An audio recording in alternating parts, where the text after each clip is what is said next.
The body has a natural ability to heal itself. Science has made it so that outlets are available to help in the healing process. But what many don't know is that diet and proper exercise can be the best medication of all.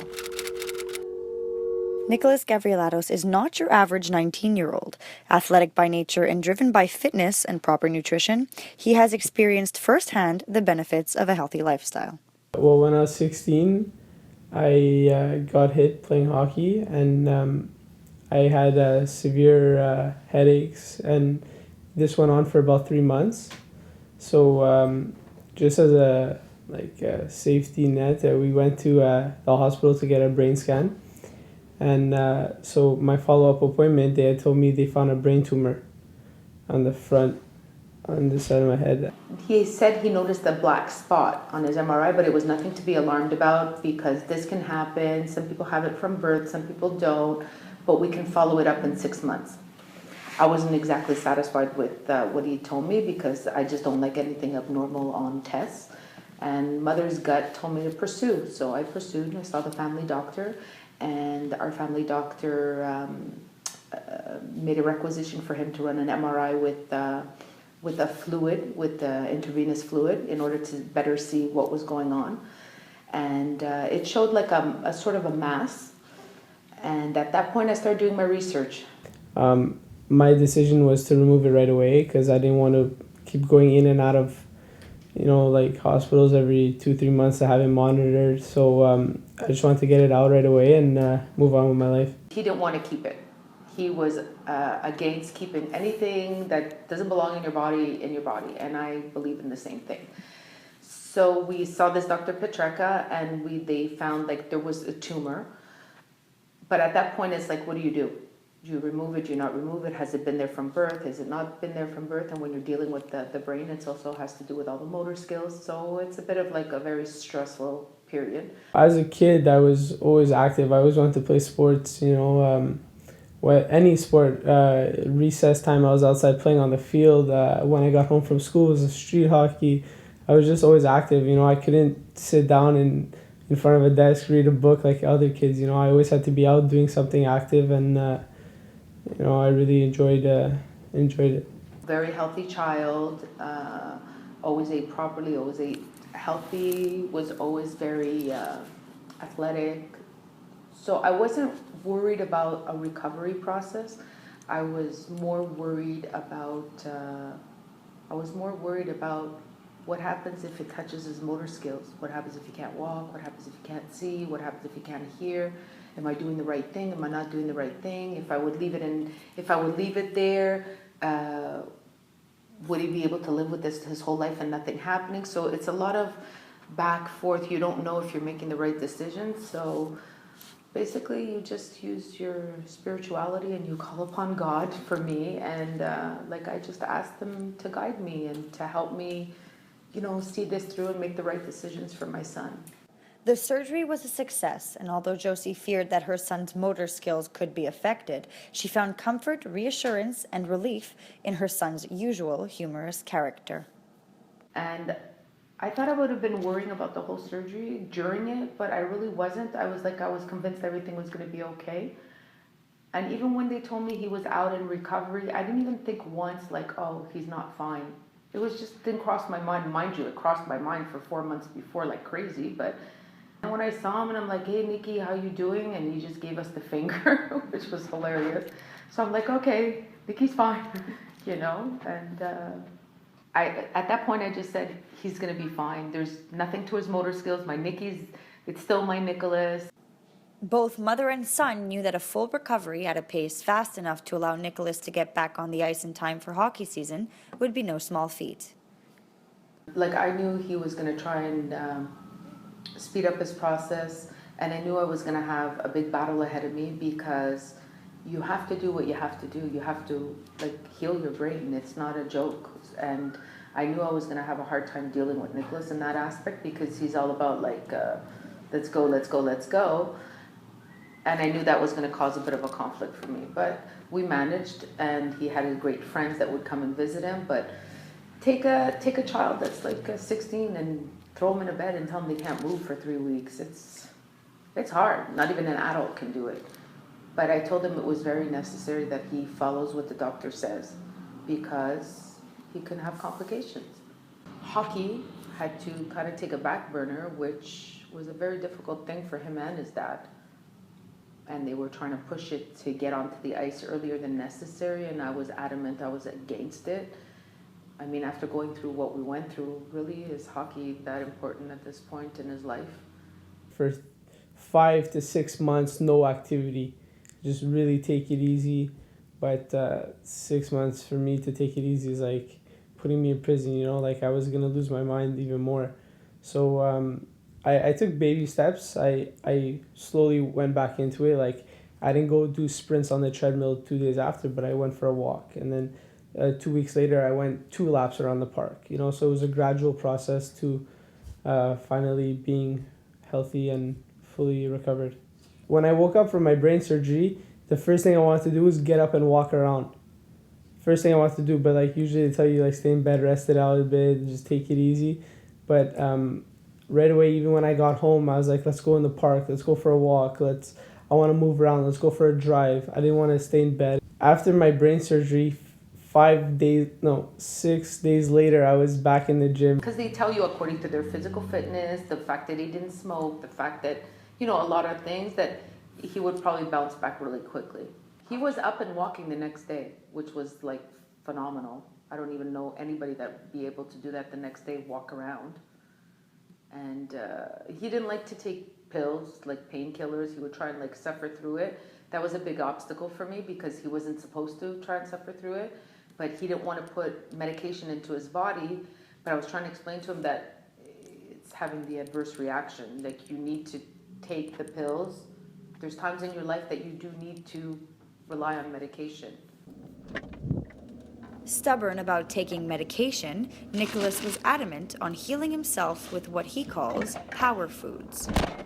There's a great analogy somebody once used that our body is like a car. So let's say you have car A and car B. Both identical cars, identical engines. Same. But you put 89 octane in one car and you put 101 octane in the other car. The same as they may be, car B will always win. So putting food into your body, putting water into your body, getting the right amount of sleep it's a consistent, it's every day. You can't take a day off. You know, it's not a part-time thing. Being healthy, you gotta, every meal, every day, you gotta take care of your body because you only have one.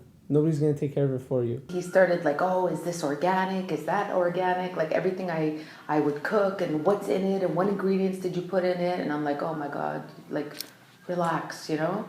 Because I buy healthy and I cook healthy. I don't fry. I just cook very Mediterranean, very healthy. But he was like, at some points I was like, enough. It's just enough, you know? And now he knocks out carbs completely and he trains. A strict meal plan and a loyal commitment to his daily routine are the biggest parts of the former athlete's lifestyle. I'll go down for breakfast. Usually I have a smoothie or I'll have eggs, a bowl of fruit, something like that. Always a glass of water. Usually I try and get 8 to 9 hours of sleep every day. In my lunchbox I'll probably pack like a handful of almonds, a couple of cashews, pistachios, just like snacks if I get hungry around 10 o'clock before lunch. So I'll grab a couple snacks. I'll then for lunch, it's usually fish, chicken, vegetables, not a lot of red meat. I try and eat red meat maybe twice a week. Then I'll get home around 4, get home around 5, whatever the case is. I'll grab maybe another small meal, not a huge meal. And then I'll head to the gym.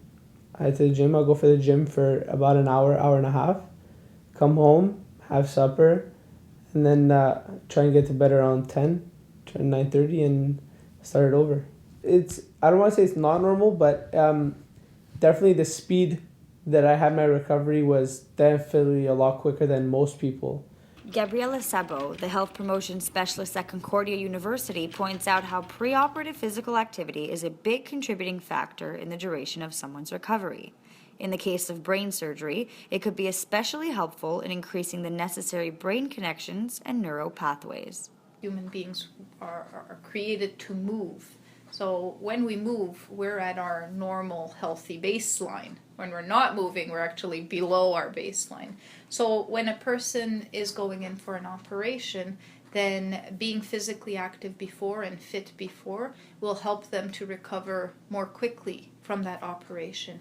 They've got a more efficient blood flow, their body uses oxygen efficiently, so that can be really helpful. In particular, for a brain tumor, certainly physical activity even increases brain connections. The neural pathways in the brain, there's more of them because a person has been training their brain to be better balance, or their sports that they're involved in hand-eye coordination and things like that. So having an operation on the brain will only be helped by being physically active and fit before, because you've got those additional neural pathways in the brain. And then exercising after, as long as it's within the recommendations of their neurologist and their physician, can definitely help, because once again you're getting oxygen, you're feeding your brain oxygen and getting blood going, getting rid of scarring and toxins and things like that. The brain takes in 1/5 of the oxygen that goes into your body. When you exercise, blood flows to your brain carrying extra oxygen and nutrients to your neurons. Your brain feasts on these, causing for scientists to believe that an increase in oxygen may help stimulate the production of new nerve cells in the hippocampus, near where Nicholas's tumor was located. This is called neurogenesis. When your brain is damaged or loses nerve cells, the extra neurons produced by exercising can essentially help to heal. Well, what exercise does is it increases your metabolic rates, your metabolism, and what it allows you to do by exercising is it increases the anabolic hormones in you, which also allows you to heal faster. In terms of healthy eating, it does not necessarily speed up the healing process, but what it does is if you increase your protein, that also increases those anabolic hormones. Although exercise has proven to be helpful, Josie believes that a positive outlook is also essential. I think it's a bit of all: eating well, exercising, keeping your body fit, keeping your body healthy, having a positive mind frame, which he definitely had a positive mind frame. That all contributes to healing at a quicker pace, and it's all in the head. It's all in the head too. It's all the way your mind wants to deal with it. People are dealt things in life, and some people choose to deal with it going the negative path, and other people decide, like, look, I got to pick myself up. It's mind over matter. As a mother, you want the brain tumor to be yours. You don't want to see your child with a brain tumor. You don't want anything on your child. So it was very devastating, and going through my mind, what was going through my mind, it's the end of the world. He sees the reality of life.